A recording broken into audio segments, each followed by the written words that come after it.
नमस्कार साथियों, आप देख रहे हैं बिहार समाचार, जहां आपको मिलती हैं बिहार की दिन भर की ताजा और बड़ी खबरें। आज की पहली खबर, सीएम सम्राट ने सेना से मांगी मदद, अगले 3 महीने में तैयार होगा विक्रमशिला सेतु। भागलपुर से उत्तर बिहार को जोड़ने वाला महत्वपूर्ण विक्रमशिला सेतु रविवार की देर रात गंगा में समा गया। अब बिहार राज्य पुल निर्माण निगम ने दक्षिण बिहार को उत्तर बिहार से जोड़ने के लिए मुंगेर के श्री कृष्ण सिंह सेतु और खगड़िया में बने गंगा नदी पर पुल को वैकल्पिक मार्ग के रूप में इस्तेमाल करने की सलाह दी है। मोतिहारी में मस्जिद के पास डीजे बजाने को लेकर चले लाठी डंडे। मोतिहारी में सोमवार की सुबह मस्जिद के पास डीजे बजाने को लेकर 2 समुदाय आमने सामने आ गए। सुबह 11 बजे विष्णु महायज्ञ के तहत कलश यात्रा निकाली जा रही थी। इसी दौरान डीजे पर भक्ति गीत बजाने को लेकर दूसरा समुदाय भड़क गया। लाठी डंडा लेकर मौके पर लोगों की भीड़ जुट गई। दोनों पक्षों में बढ़ते तनाव को देखते हुए बड़ी संख्या में पुलिस बल तैनात किया गया है। साथ ही डीएमएसपी मौके पर पहुंचकर स्थिति को शांत कराने में जुटे हैं। घटना स्थल पर करीब 100 से ज्यादा पुलिस बल तैनात किया गया है। आज दिल्ली से पटना लौट रहे सीएम सम्राट मंत्रियों की लिस्ट भी ला रहे साथ। बिहार में कैबिनेट विस्तार को लेकर सियासी हलचल तेज है। इस बीच आज मुख्यमंत्री सम्राट चौधरी दिल्ली दौरे के बाद दोपहर 12:30 बजे पटना लौट रहे हैं। ऐसा माना जा रहा है कि मंत्रिमंडल विस्तार को लेकर उन्हें भाजपा के अलावा एनडीए के घटक दलों के शीर्ष नेताओं से सहमति मिल गई है। भाजपा ने अपने कोटे से होने वाले संभावित मंत्रियों के नाम तय कर लिए हैं। विक्रमशिला सेतु हादसा, एग्जीक्यूटिव इंजीनियर सस्पेंड। भागलपुर में विक्रमशिला सेतु का 34 मीटर हिस्सा रविवार देर रात गिर गया। गनीमत रही कि इस हादसे में किसी की जान नहीं गई। प्रशासन ने पहले ही ट्रैफिक रोक दिया था, जिससे बड़ा हादसा टल गया। पुल गिरने से सीमांचल समेत करीब 16 जिलों की कनेक्टिविटी प्रभावित हुई है। रोजाना इस पुल से करीब 1 लाख लोगों का आना जाना है। लापरवाही को लेकर पथ निर्माण विभाग ने एग्जीक्यूटिव इंजीनियर को सस्पेंड किया है। वहीं पुल गिरने से लोगों को काफी परेशानियों का सामना करना पड़ रहा है। नवगछिया, बिहपुर, पूर्णिया, कटिहार, सहरसा, खगड़िया जाने वाले नाव के सहारे इस पार से उस पार जा रहे हैं। लोगों के लिए अब 2 वैकल्पिक रास्ते हैं। पानी के जहाज, नाव या मुंगेर होकर जा सकते हैं। ऐसे में बरारी घाट पर लोगों की भीड़ बढ़ गई है। नाव में क्षमता से अधिक लोगों को बिठाया जा रहा है। बिहार में गर्मी और उमस के बीच बारिश का सिलसिला जारी है। कई जिलों में आंधी चली, जिसके बाद तेज बारिश हुई। आज भी राज्य के सभी 38 जिलों में बारिश आंधी का अलर्ट जारी किया गया है। बगहा और रोहतास में तेज आंधी के साथ बारिश हो रही है। बेतिया में बादल छाए हैं। मौसम विभाग ने 15 जिलों के लिए रेड अलर्ट जारी किया गया है, जिनमें अरवल, बेगूसराय, भोजपुर, बक्सर, दरभंगा, पूर्वी चंपारण, गयाजी, गोपालगंज, जहानाबाद, कैमूर, मधेपुरा, मुजफ्फरपुर, नालंदा, नवादा, पटना जिला शामिल हैं। शहाबुद्दीन के बेटे ओसामा शहाब के घर पर रेड। सीवान में पूर्व सांसद और मरहूम बाहुबली मोहम्मद शहाबुद्दीन के बेटे ओसामा शहाब के घर पर पुलिस ने रेड की है। सोमवार सुबह 8 बजे छापेमारी की गई। डीआईजी नीलेश कुमार, एसपी पूरन कुमार झा के साथ मुफस्सिल और नगर थाने की पुलिस ओसामा के नए घर पहुंचे। छापेमारी के दौरान इलाके में सुरक्षा के कड़े इंतजाम किए गए। आम लोगों की आवाजाही को भी सीमित किया गया। रेड करीब 2 घंटे चली। इसमें क्या कुछ मिला है, इस पर अधिकारी फिलहाल चुप हैं। लालू परिवार को 15 दिन में खाली करना होगा। 10 सर्कुलर रोड आवास। लालू परिवार अपूर्व सीएम नीतीश कुमार का पड़ोसी नहीं रह पाएगा। राबड़ी देवी को आवंटित 10 सर्कुलर रोड खाली करने का नोटिस दिया गया है। भवन निर्माण विभाग ने बिहार की पूर्व मुख्यमंत्री राबड़ी देवी समेत कई पूर्व मंत्रियों को सरकारी आवास खाली करने का नोटिस जारी किया गया है। भवन निर्माण निगम ने स्पष्ट निर्देश दिया है कि जो मंत्री अब पद पर नहीं हैं, वे 15 दिनों के भीतर सेंट्रल पूल के तहत आवंटित अपने सरकारी आवास खाली कर दें।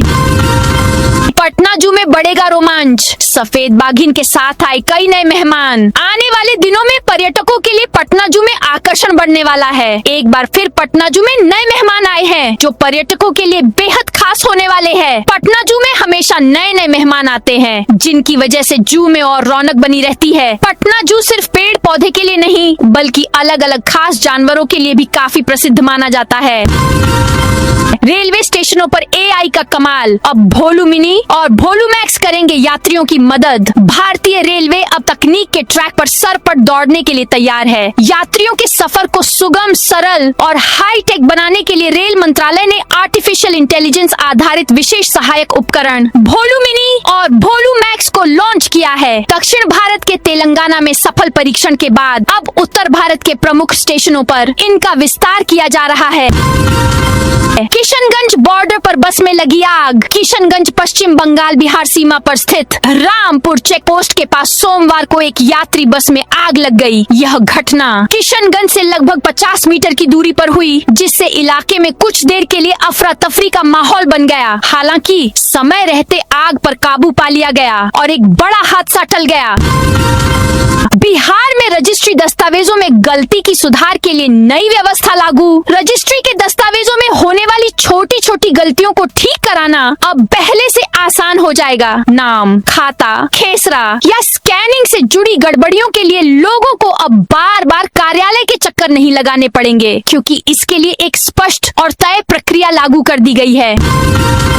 बेगूसराय के बरौनी रेलवे स्टेशन पर विदेशी शराब बरामद। बिहार के बेगूसराय जिले में शराब तस्करी के खिलाफ लगातार पुलिस की कार्रवाई जारी है। इसी जांच के दौरान बरौनी जंक्शन रेलवे स्टेशन के प्लेटफॉर्म संख्या 3 पर एक बड़ी सफलता पुलिस को हाथ लगी है। गाड़ी नंबर 20506 राजधानी एक्सप्रेस के आगमन के दौरान जीआरपी और आरपीएफ की संयुक्त टीम द्वारा सघन तलाशी अभियान चलाया गया। इस तलाशी के दौरान प्लेटफॉर्म पर लावारिस हालत में रखे गए 2 ट्रॉली बैग से कुल 36 लीटर विदेशी शराब बरामद किया गया है।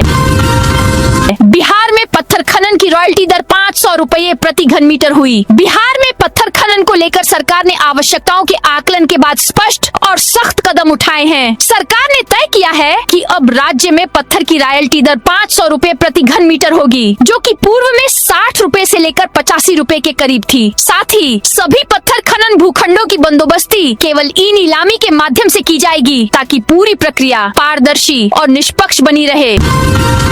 5 स्टार की रेस में पटना पोर्टल के जरिए लोग दे रहे फीडबैक। पटना सहित देश भर के नगर निकायों में स्वच्छता सर्वेक्षण चल रहा है। सिटीजन फीडबैक के लिए पोर्टल भी शुरू कर दिए गए हैं। लोग अपने शहर को लेकर 13 सवालों के जरिए फॉर्म भर रहे हैं। फील्ड असेसमेंट भी 26 अप्रैल से शुरू हो गया है। जीएफसी और ओडीएफ प्रमाणन का इवेल्युएशन भी मई महीने में शुरू होने की उम्मीद है। इस साल स्वच्छ सर्वेक्षण का सब्जेक्ट स्वच्छता की नई पहल बढ़ाएं हाथ, करें सफाई साथ है।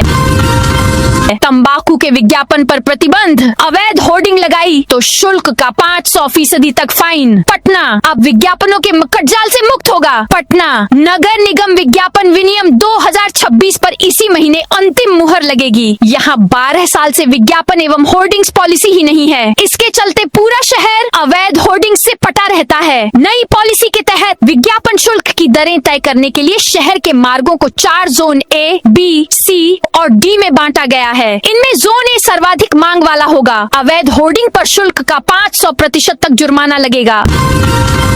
जहानाबाद में नक्सली की प्रतिमा हटाने गई पुलिस लौटी। जहानाबाद में पुलिस को एक नक्सली की प्रतिमा हटाने की कार्रवाई बीच में ही रोककर वापस लौटना पड़ा। जिस नक्सली देव कुमार उर्फ अरविंद की प्रतिमा को हटाने का प्रयास किया जा रहा था, उस पर सरकार ने 1 करोड़ रुपए का इनाम घोषित कर रखा था। उसके खिलाफ झारखंड और छत्तीसगढ़ सहित कई राज्यों में दर्जनों गंभीर नक्सली मामले दर्ज थे। देव कुमार उर्फ अरविंद की मौत मार्च 2018 में झारखंड के जंगलों में बीमारी के कारण हुई थी। पुलिस की इस अचानक कार्रवाई से स्थानीय ग्रामीणों और परिजनों में काफी नाराजगी है। उनका कहना है कि प्रतिमा निजी जमीन पर स्थापित है, इसलिए पुलिस द्वारा इसे तोड़ना गलत है।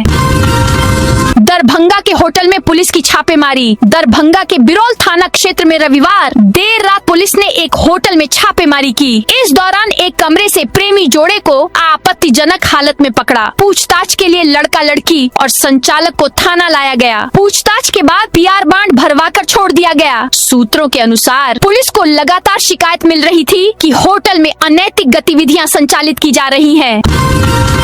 हर हर महादेव से गूंजा पातालेश्वर बाबा का दरबार। शहर के प्रसिद्ध नगर महादेव बाबा पातालेश्वर नाथ मंदिर में सोमवार को भक्तों के लिए विशेष व्यवस्था की गई है। मंदिर का पट सुबह से रात तक खुला रहेगा, जिससे श्रद्धालु दिन भर दर्शन और पूजा अर्चना कर सकेंगे। सावन जैसा माहौल भले न हो, लेकिन सोमवार आते ही हाजीपुर में भक्तों की आस्था काफी ज्यादा देखने की मिलती है। सुबह होते ही मंदिर परिसर में श्रद्धालुओं की भीड़ उमड़ पड़ती है। हर हर महादेव के जयकारों से पूरा इलाका गूंज उठाता है। बेली रोड में जून महीने से शुरू होगी टनल खुदाई। पटना मेट्रो प्रबंधन ने अंडरग्राउंड टनल निर्माण में तेजी लाई गई है। मोइनुल हक स्टेडियम से गांधी मैदान तक मेट्रो टनल की खुदाई सफलतापूर्वक पूरी कर ली गई है। अब बेली रोड में tunnel boring machine TBM launch करने की तैयारी है। जून महीने से बेली रोड में अंडरग्राउंड स्टेशन के निर्माण के लिए टनल की खुदाई शुरू की जाएगी। इसके लिए सॉइल टेस्टिंग की प्रक्रिया पूरी कर ली गई है।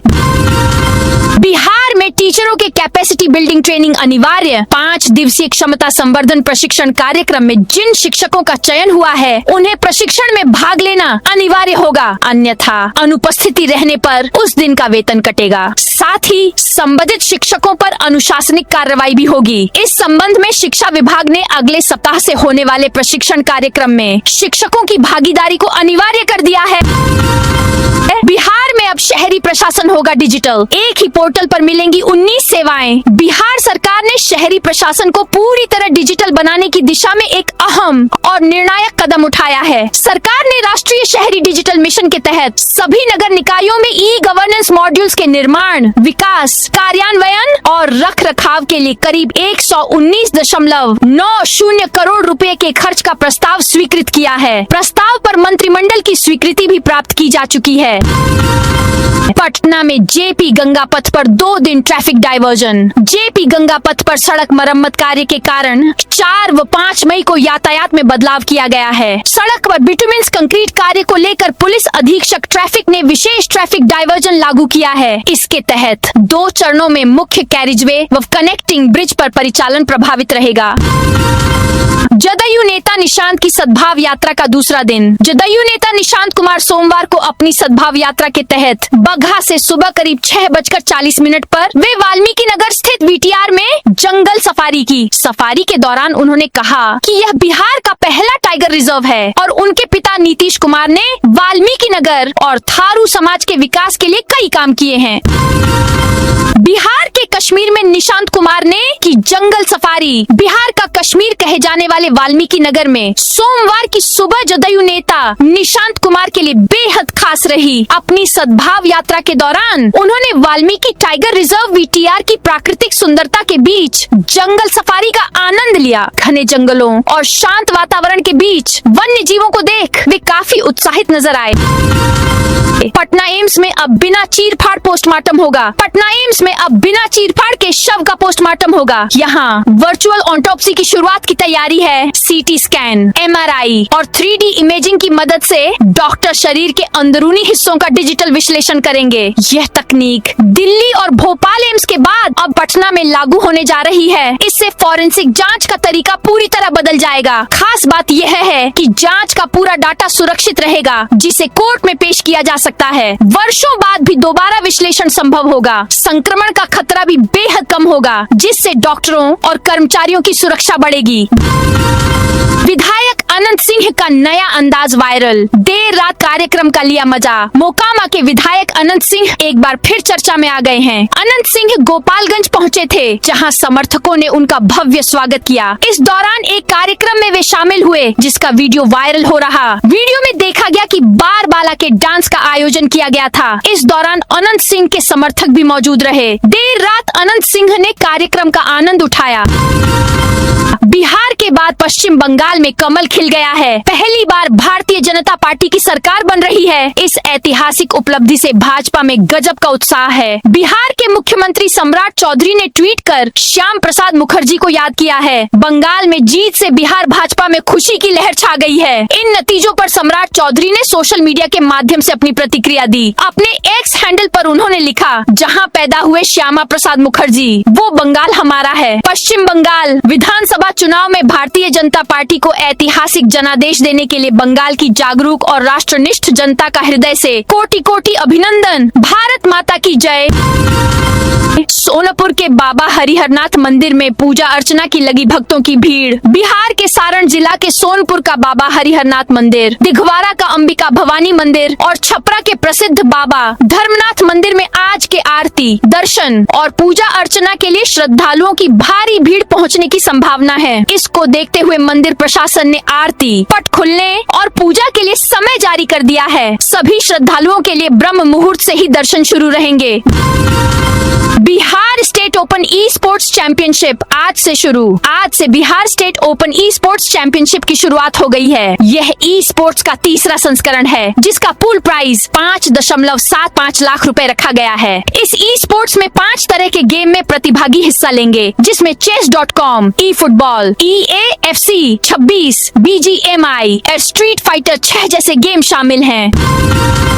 बिहार भाजपा संगठन में महिलाओं की बढ़ेगी भागीदारी। सम्राट कैबिनेट विस्तार के उपरांत बिहार भाजपा प्रदेश अध्यक्ष संजय सरावगी की प्रदेश संगठन की घोषणा का खाका भी तैयार है। पार्टी की ओर से पहली बार प्रदेश संगठन में 33% महिलाओं की सहभागिता सुनिश्चित करने की पहल की जा रही है। अहम यह है कि महिलाओं में किसी सांसद, विधायक या विधान पार्षद की जगह कार्यकर्ता को प्राथमिकता देने की नीति पर पार्टी का विशेष बल है। बिहार मंत्रिमंडल विस्तार की हलचल तेज। बिहार में नई सरकार के गठन के बाद अब सबकी निगाहें मंत्रिमंडल विस्तार पर टिकी हैं। दिल्ली में शीर्ष नेतृत्व के साथ मुख्यमंत्री की बैठकों के बाद संभावित मंत्रियों के नामों पर मंथन अंतिम चरण में है। इस सियासी हलचल के बीच पश्चिम चंपारण जिले से 4 प्रमुख चेहरों के नाम चर्चा में हैं, जो जातीय और क्षेत्रीय समीकरणों में फिट बैठ रहे हैं। इनमें पूर्व डिप्टी सीएम रेणु देवी से लेकर जदयू के युवा चेहरे समृद्ध वर्मा तक शामिल हैं। यातायात नियमों की अनदेखी पड़ी महंगी। मुजफ्फरपुर जिले में यातायात नियमों का उल्लंघन करने वाले वाहन चालकों पर पुलिस ने कड़ा शिकंजा कसा है। सड़क सुरक्षा को लेकर चलाए जा रहे विशेष अभियान के तहत पुलिस ने लापरवाही बरतने वालों से भारी जुर्माना वसूला है। वरीय पुलिस अधीक्षक कार्यालय द्वारा जारी आंकड़ों के अनुसार केवल अप्रैल 2026 के महीने में कुल 36,12,59,000 रुपए का शमन शुल्क जमा किया गया है।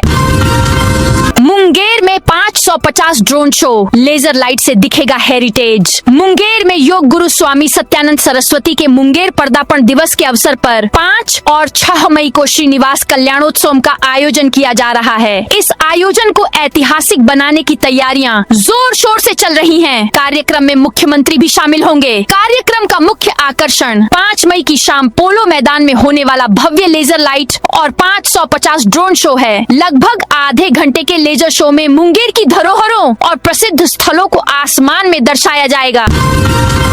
किशनगंज में बंद घर का ताला तोड़कर लाखों की चोरी। किशनगंज सदर थाना क्षेत्र के रुईधासा वार्ड संख्या 23 में एक बंद घर में चोरी की बड़ी वारदात को अंजाम दिया गया है। अज्ञात चोरों ने घर का ताला तोड़कर लाखों के जेवर और नकदी चुरा ली। गृह स्वामी 28 अप्रैल को अपने परिवार के साथ गांव गए हुए थे, जिसका फायदा उठाकर चोरों ने इस घटना को अंजाम दिया। घटना का खुलासा 2 मई को हुआ, जब पड़ोसियों ने घर का ताला टूटा हुआ देखा। उन्होंने तत्काल गृह स्वामी को फोन पर सूचना दी। सूचना मिलते ही पीड़ित अपने घर वापस लौटे और देखा कि कमरे का सारा सामान बिखरा पड़ा था और अलमारियों सहित अन्य जगहों को खंगाला गया था।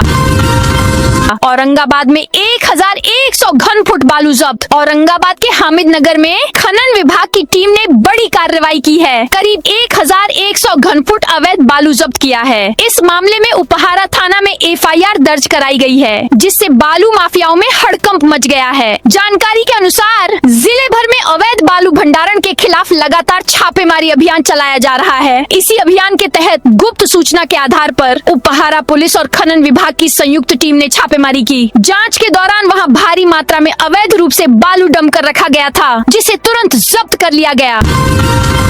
सीवान में अफसर की पत्नी से लाखों की ठगी। सीवान के एक अफसर की पत्नी के साथ लाखों रुपए की धोखाधड़ी का मामला सामने आया है। पीड़िता ने एक ही कंपनी के डायरेक्टर और उसकी बहन पर 2 बार धोखाधड़ी करने का आरोप लगाया है। ये पैसा मसाला प्रोजेक्ट और मशरूम खेती पर निवेश कराने के लिए दिया था, लेकिन 1 साल बीत जाने के बाद भी कंपनी के डायरेक्टर ने कोई प्रोजेक्ट शुरू नहीं किया। प्रोजेक्ट शुरू नहीं हुआ तो अफसर की पत्नी ने पैसे वापस करने को कहा देखा तो टाल मटोल किया, फिर 2 चेक दिए गए, वो बाउंस हो गए। पीड़िता ने मुफस्सिल और नगर थाने में अपने साथ हुए फ्रॉड का मुकदमा दर्ज कराया है। पुलिस मामला दर्ज कर जांच में जुट गई है। कूच बिहार में झड़प लाठीचार्ज। उधर काउंटिंग के दौरान राज्य में 4 जगह हिंसा झड़प हुई। आसनसोल में टीएमसी ऑफिस कैंप में तोड़फोड़ तो जमुरिया में आगजनी की गई। कूच बिहार में सुरक्षा बलों ने लाठीचार्ज किया। अमेरिका ने ईरानी जहाज पाकिस्तान को सौंपा, चीन से लौटते समय कब्जा किया था। अमेरिकी सेना ने जब्त किए गए ईरानी जहाज टूस्का को अब पाकिस्तान को सौंप दिया है। अब इस जहाज को उसके क्रू मेंबर के साथ वापस ईरान भेजा जाएगा। यह जानकारी अमेरिकी सेंट्रल कमांड के प्रवक्ता ने दी। अमेरिका ने 21 अप्रैल को इस जहाज को पकड़ लिया था। यह चीन से लौट रहा था। तब अमेरिकी अधिकारियों ने दावा किया था कि इस पर हथियार बनाने से जुड़े सामान लाए जा रहे थे। ईरान ने इस कार्रवाई की कड़ी आलोचना की थी और इसे समुद्री डकैती बताया था। समुद्र में जहाज पर चूहों वाला वायरस फैला। अटलांटिक महासागर में एक क्रूज शिप पर चूहों वाले वायरल संक्रमण का मामला सामने आया है। इसमें 3 लोगों की मौत हो गई है और कम से कम 3 लोग बीमार हैं। विश्व स्वास्थ्य संगठन WHO और दक्षिण अफ्रीका स्वास्थ्य विभाग ने रविवार को इसकी पुष्टि की। MV हॉन्डियस नाम के इस क्रूज शिप को फिलहाल अफ्रीकी देश केप वर्डे की राजधानी प्राया में रोका गया है। अभी यात्रियों को उतरने की अनुमति नहीं मिली है। ये फैसला इसीलिए लिया गया है ताकि संक्रमण फैलने के खतरे को नियंत्रित किया जा सके। सुप्रीम कोर्ट का ट्रांसजेंडर संशोधन एक्ट पर केंद्र राज्यों को नोटिस। सुप्रीम कोर्ट ने ट्रांसजेंडर व्यक्ति अधिकारों का संरक्षण संशोधन अधिनियम 2026 की संवैधानिक वैधता को चुनौती देने वाली याचिकाओं पर केंद्र सरकार और सभी राज्यों / केंद्र शासित प्रदेशों को नोटिस जारी किया है। चीफ जस्टिस सूर्यकांत और जस्टिस जॉय माल्या बागची की बेंच ने इस मामले पर 6 हफ्ते के भीतर जवाब मांगा है। अब इस मामले की सुनवाई 3 जजों की बेंच करेगी। विक्रमशिला सेतु पर सियासत शुरू। बिहार के भागलपुर जिले में विक्रमशिला सेतु के गिरने के बाद अब इस पर सियासत भी शुरू हो गई है। बिहार के नेता प्रतिपक्ष तेजस्वी यादव ने पुल गिरने के बाद अपनी प्रतिक्रिया है। राजद विधायक तेजस्वी ने बिहार की एनडीए सरकार पर भ्रष्टाचार का आरोप लगाते हुए कहा कि राज्य में 2 साल में 100 से ज्यादा पुल पुलिया ढह गए। तो दोस्तों, ये थी आज बिहार की दिन भर की ताजा और बड़ी खबरें। अब कल मिलते हैं नई खबरों के साथ।